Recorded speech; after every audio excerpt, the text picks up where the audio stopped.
Well, there are a lot of things that we take for granted in developed countries. For example, clean water, safe sanitation.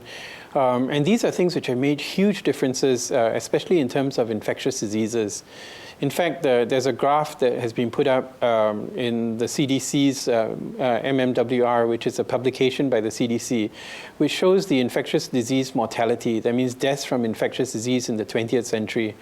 And what you can see is that there was a dramatic decline in deaths from infectious disease all the way through the 20th century, from around 1900 to all the way to 2000, with a small spike for the flu pandemic of 1918.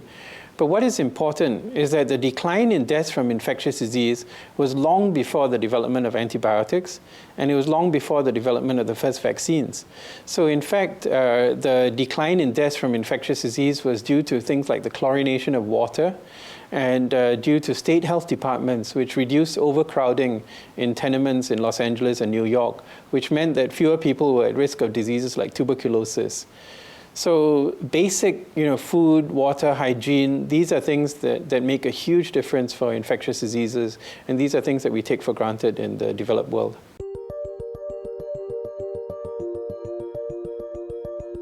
There's no direct relationship, but the countries that you don't have to worry about your healthcare, that tends to free you up to be more entrepreneurial, to put more effort into your work. And again, the example would be the Scandinavian countries, where they have very solid state-supported healthcare. And that has allowed them to be innovative and to produce companies which are actually world-class, leading innovative companies, because their workers don't have to worry about the healthcare. In fact, this is what our former Minister of Health called the peace of mind that they want to give to the local workforce, actually.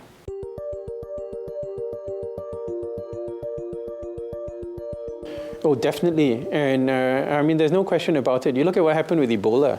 I mean, they were close to an Ebola vaccine more than 10 years ago, but the only people interested in developing it were the US military. And then the US military got involved in a huge number of other things. So there's no interest in a commercial company developing a vaccine for Ebola if most of the people who get it are going to be poor people who are never going to be able to afford the vaccine in the first place. So there has to be a different approach to funding research. In fact, the current model works that governments fund research, which is done in universities, and then the products are given to companies who go on to make huge profits from these things. So it's much more worthwhile for a company, for example, to develop a hair loss drug, than to develop a new drug for malaria or for tuberculosis.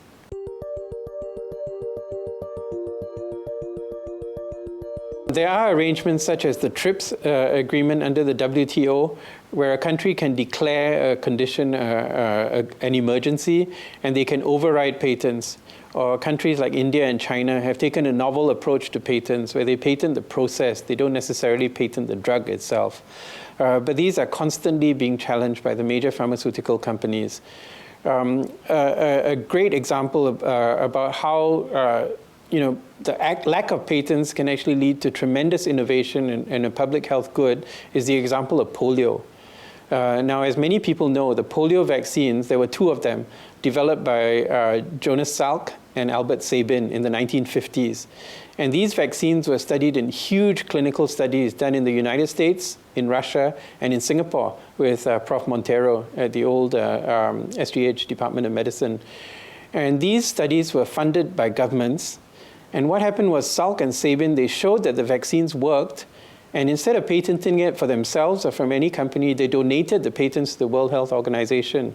And the result of which is today we are on the verge of eliminating polio. So that's really a very dramatic thing which has happened.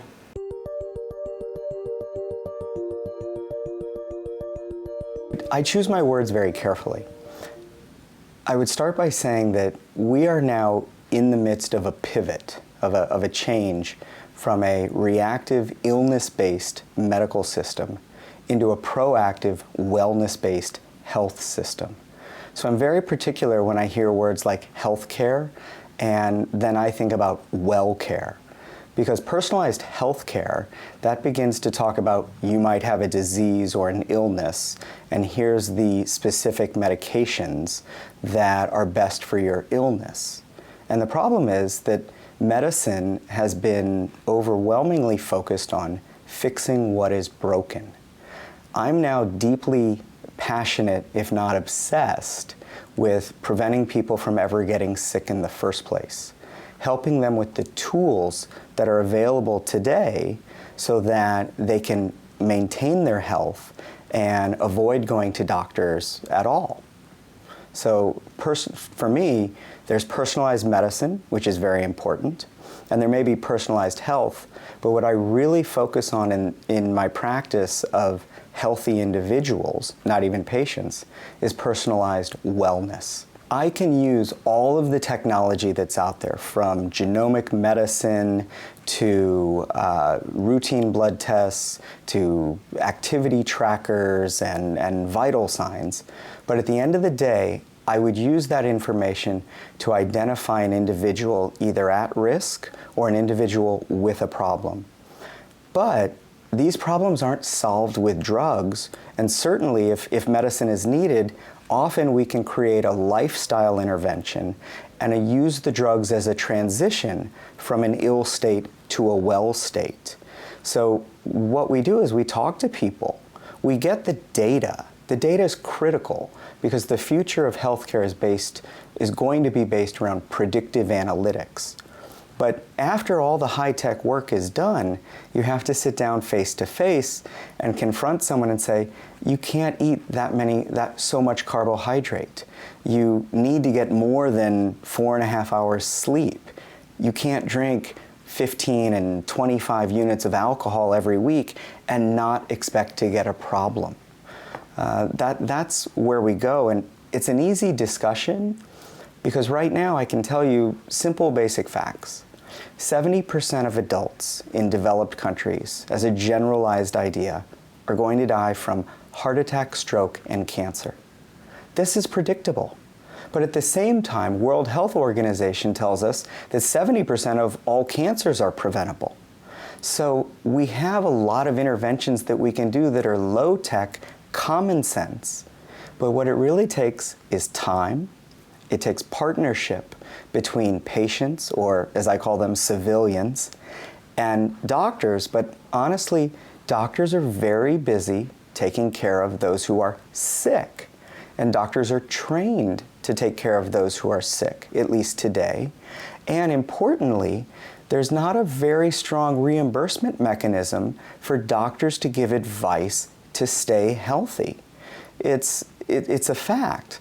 Doctors aren't paid well to tell people to move more and eat less.